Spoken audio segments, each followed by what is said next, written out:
Naceu en Montevideo, na capital do Uruguai, xa que o seu pai, da Coruña, e a súa nai de Ribadeo emigraron a ese país nos anos 50. Con 4 anos regresa aquí, a Galicia, está casado, ten 2 fillos e diplomado en Relacións Laborais pola Universidade de Santiago de Compostela e administrativo no Concello lugués de Ribadeo desde o ano 1995. Nese ano ingresa no Bloque Nacionalista Galego, partido polo que foi concelleiro da oposición en Ribadeo entre os anos 99 e 2003. Entre ese último ano, 2003 e 2007, foi tenente de alcalde dun goberno de coalición de nacionalistas e socialistas. En 2007, con só 34 anos, convírtese en alcalde nunha reedición do anterior bipartito, pero agora con máis votos do Bloque que do PSDG. E foi reelexido como alcalde en 2011, esta vez con maioría absoluta do BNG. Don Fernando Suárez, boas noites. Hola, moi boas noites. Gracias por estar connosco. Bueno, os xornalistas chamámoslle percha a ese motivo que escollemos de actualidade que nos leva a entrevistar a alguén. Pois ben, hoxe con vostede, esa percha é un premio, unha consideración que tivo coa Praia das Catedrais no seu concello TripAdvisor. A web de viaxes presentou a semana pasada os galardóns Travelers Choice Praias 2013, entre os que a Praia das Catedrais en Ribadeo aparece como a mellor de España, ni máis ni menos, a segunda mellor de Europa e a sexta mellor do mundo. Bueno, antes de nada, supoño que toda unha honra para o seu concello, non? Eu creo que é unha honra para o meu concello, pero tamén unha honra para a Mariña de Lugo e en particular para Galicia, non? Dado que a Praia das Catedrais, eu sempre digo que hai dous monumentos en Galicia de máximo relevo. Un é feito pola man do home, que é a Catedral de Santiago, e outra é feita pola man da natureza, que é a Praia das Catedrais ou a Praia de Augas Santas, como se chamou tradicionalmente.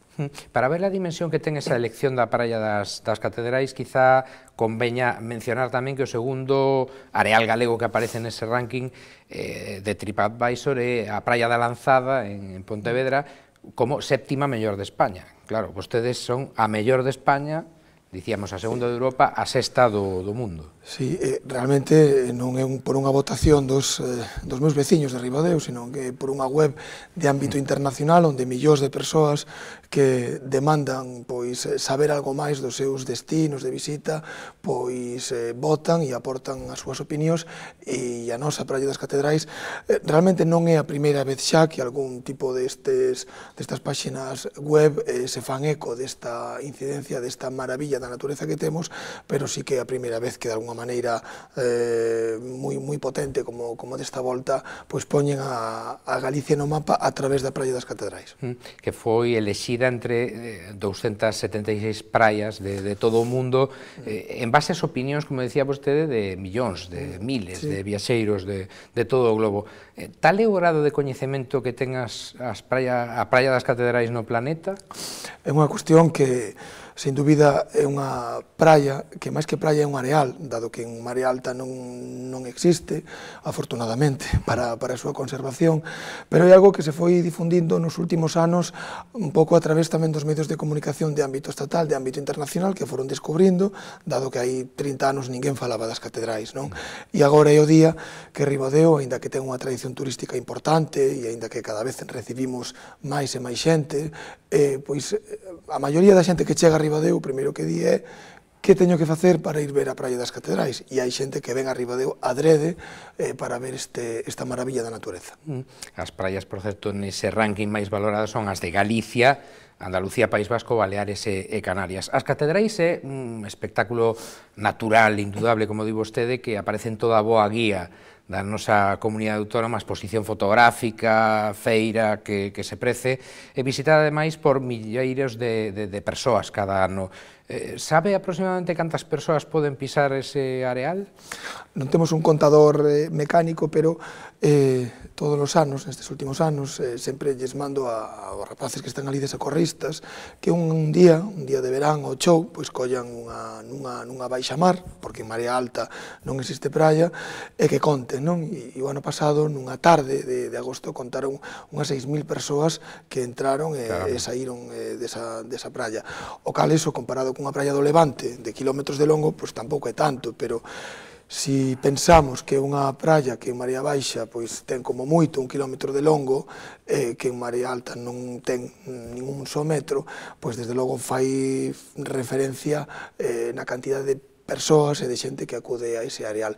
E iso é unha ventaxe, unha virtude, unha potencia enorme desde o punto de vista turístico para Ribadeo, pero tamén é un perigo para a propia conservación deste entorno. Eso íamos, porque lle ia preguntar ao alcalde de Ribadeo agora que falla, que necesita a Praia das Catedrais. Pois falla compromiso das administracións.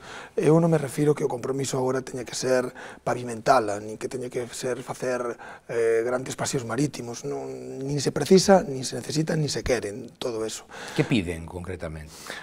Pedimos que haxe un pouco de rigor, pedimos que haxe un plan de uso e xestión, pedimos que un sitio que é monumento natural, que é lugar de interese comunitario, que está na reserva da biosfera, pois non pode ter pois unha marea humana que moitísimas veces, non solamente no verán, sino en moitas datas, que non son a época estival, pois aquelo parece unha romería e acaba estropeando e acaba degradando de maneira acelerada o que debe ser un patrimonio natural. E, polo tanto, pedimos que haxe un apoio do resto de administracións, non só do Concello, dado que o Concello non dispón dun solo metro cuadrado de propiedade. Si ten a capacidade de ter a limpeza, o salvamento, a seguridade, a información turística, si quere, pero necesitamos unha ordenación, unha organización e unha limitación tamén para o caso de que, como puido ser hai 2 anos, en plena Semana Santa, días de chuvia, que chovía demais, tivemos que ir con Protección Civil e coa Policía Local regular o tráfico de persoas que baixaban á praia, non de vehículos. Os vehículos xa o dábamos por imposible e por desbordado. Ese tamén hai que regularlo, non? Desde logo, desde logo. Coido que hai 20 días que visitou o seu Concello a Directora Xeral de Natureza e Biodiversidade da Unión Europea, a italiana Pia Buccella, que louvou a protección que fan vostedes da Rede Natura no seu municipio, non? Sí, logo a protección que facíamos, o empeño que tiñemos na conservación deste areal, pero ao mesmo tempo advertiu que era unha mágoa, que isto non estuveran o resto de administracións implicadas. Eu, a pesar de que a veces poida parecer un quixote no deserto, pois confío en que agora, pola visita desta Directora Xeral da Unión Europea de Biodiversidade e Natureza, e tamén por este portal internacional de praias, pois confío en que tanto a Xunta como o Goberno do Estado, pois de alguma maneira, pois atenda estas peticións que tamén desde Ribadeo, incluso de maneira unánime desde o punto de vista político, estamos facendo entre todos. E confío que non matemos a galiña dos ovos de ouro, que a Praia das Catedrais siga sendo un reclamo non somente para Ribadeo, sino tamén para o que é a comarca da Mariña, e que poida perdurar no tempo. Pois pasemos, se lle parece, dunha área da Praia das Catedrais a área política. Non lle vamos facer vir desde Ribadeo só para falar, que é importante, da Praia das Catedrais, pero tamén para falar de política. Vostede asinou, xunto cun grupo de alcaldes agrupados en ese colectivo Abrente, un manifesto que basicamente amosaba o seu descontento coa liña que na actualidade ten o Bloque Nacionalista Galego dominado por esa corrente da UPG e pedían un cambio. Supoño que agora ese descontento terá ido a máis toda vez que o BNG ten asinado ou ten pactada unha alianza con grupos radicais como a Girnos, Unidade Popular ou Briga, non?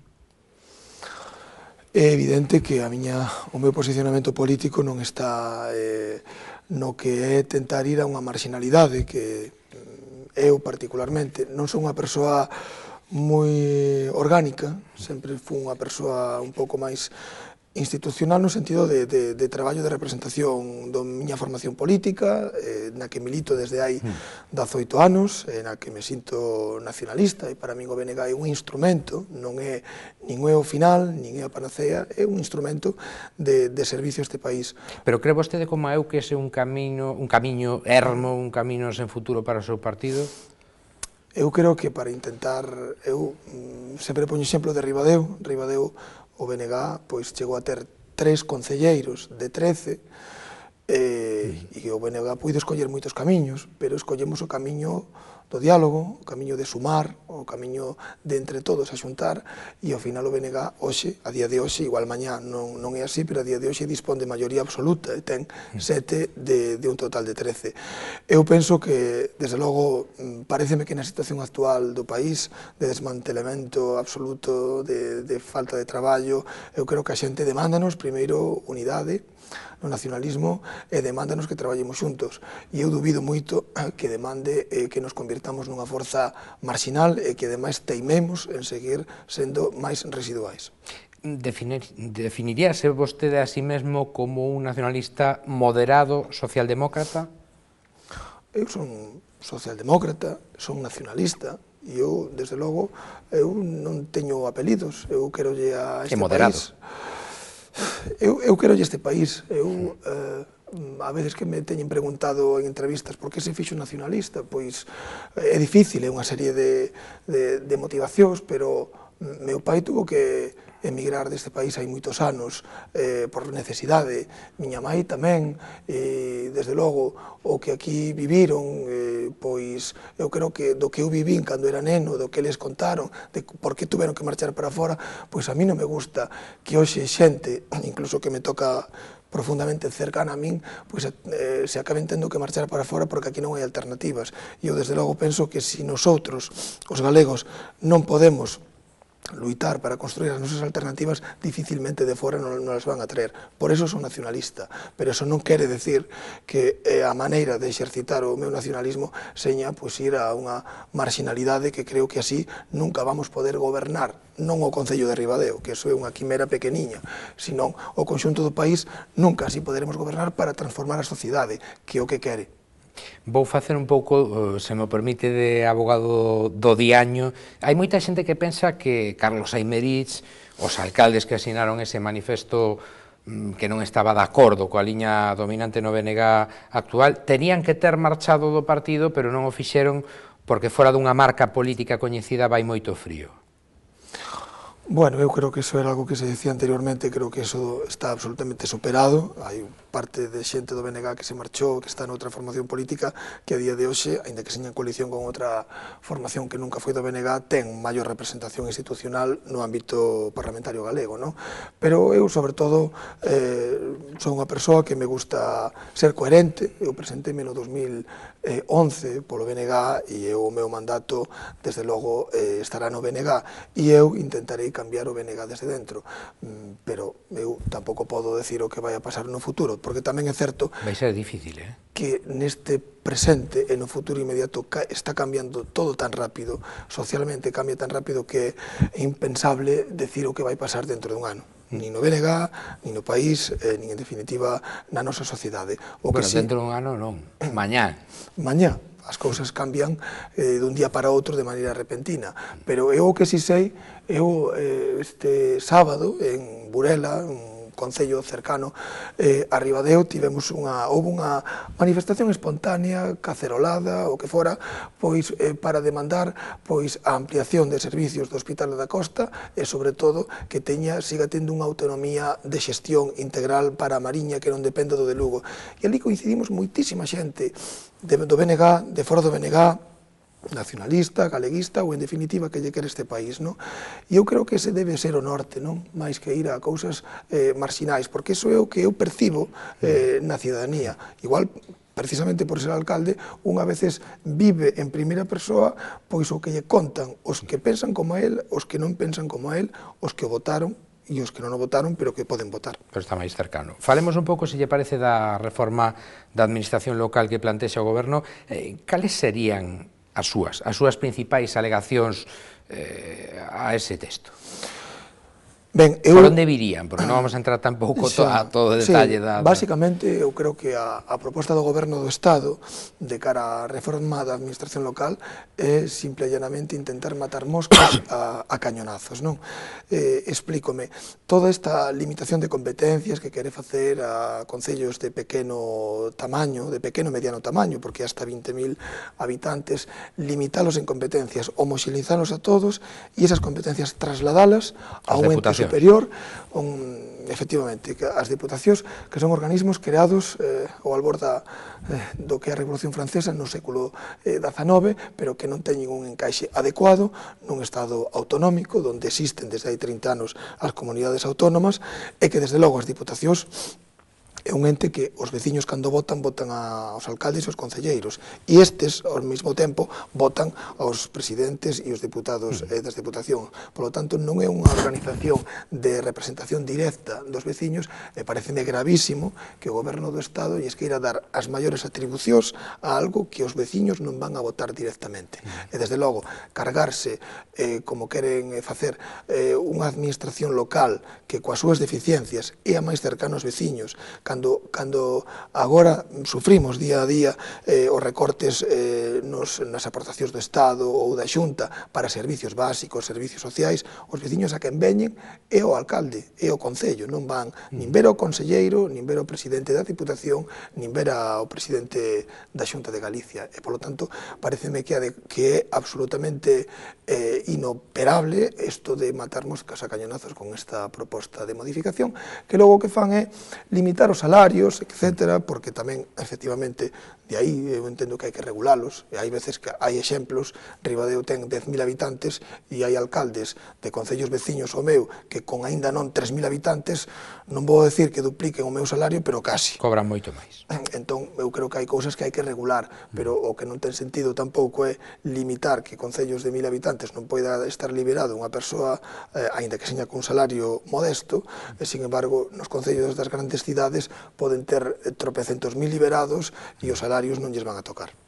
E é vostede partidario das fusións de concellos? O digo porque neste borrador, aínda un borrador anteproxecto de lei do goberno, falase de agrupación de servizos, mentres que en Galicia xa se iniciou un proceso de fusión, por exemplo, en dous concellos da Coruña, pero di que tamén o texto que nunca desaparecerá ningún concello, é dicir que non vai haber fusións.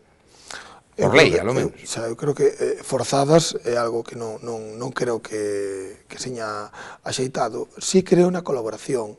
O que pasa é que tamén hai moito mito sobre iso. É dicir, dous concellos que teñen cada un 100 km cadrados, aínda que un teña máis población que outra, se comparten servicios, quizáis administrativamente poidan reducir algún diñeiro, pero as brigadas de obras ou de medio ambiente que teñen dous concellos que 100 e máis 100 sumen 200 km cadrados, que dificilmente o persoal pode ir a menos porque a superficie vai seguir sendo o que é. Quer dizer que hai cousas compatibles e outras non. Vostede foi un dos alcaldes máis novos de Galicia, Cecais, o máis novo do BNG, cando conseguiu con 34 anos chegar ao poder, foi elexido, conseguiu en 2011, como dicíamos ao comezo, unha maioría absoluta cando o BNG non estaba precisamente como forza alza na nosa comunidade, e ademais constame que tenta dar vostede moitísimo xogo á oposición. Considérase un político distinto ou é que outra política é posible? Eu creo que as dúas cousas. Desde logo outra política é posible, e ás veces a verdade como... Eso era un eslogan, non? Non sei de quen sería, pero estaba ben, estaba ben. Eu realmente, como dice ese dito, antes de cura fun frade, non? E antes de ser alcalde fun concelleiro da oposición, e eu tamén sufrín o que era unha maioría absoluta de outro partido, cando se negaba información e cando o xogo político da oposición era moito máis difícil. E entonces, como vivín aquela situación, pois penso que eu creo que se poden dar grandes avances desde a minoría ou desde a maioría, pero sempre co diálogo. Logo, cada quen é moi libre ao final de votar ou non votar a favor dos proxectos que se poñen encima da mesa. Pero eu creo que moitas veces poñer encima da mesa as cartas, eu creo que se elimina moitas reticencias e poden avanzar. E eu, desde logo... Que se perde menos tempo, tamén. E se perde menos tempo. Eu creo que en asuntos importantes, en Ribadeo seguro que discrepamos, se traemos os portavoces dos outros grupos aquí, pois dirán que, bueno, que eu, en fin, que digo isto, pero que logo non é así. Pero nos asuntos cruciais, nos asuntos importantes, damos xogo a todos os grupos, e todos aportan. E hai veces que hai asuntos que hasta que non se van madurando entre todos, ou polo menos na gran maioría, non salen adiante. E eu creo que é unha cousa boa, porque os que gobernamos, algunha vez non o fixemos, pero algunha vez deixaremos de facelo tamén. É sempre boa cousa que entre todos saquemos cousas de conxunto, porque esas son as que perduren e prevalezan no tempo. Comenzábamos esta entrevista na area da Praia das Catedrais, pasábamos a área política, volvemos para rematar, se lle parece, a area da Praia das Catedrais. Gusta vostede de pasear habitualmente polas catedrais? Voulle confesar un segredo, os veciños de Ribadeo realmente vamos moi pouco a Praia das Catedrais.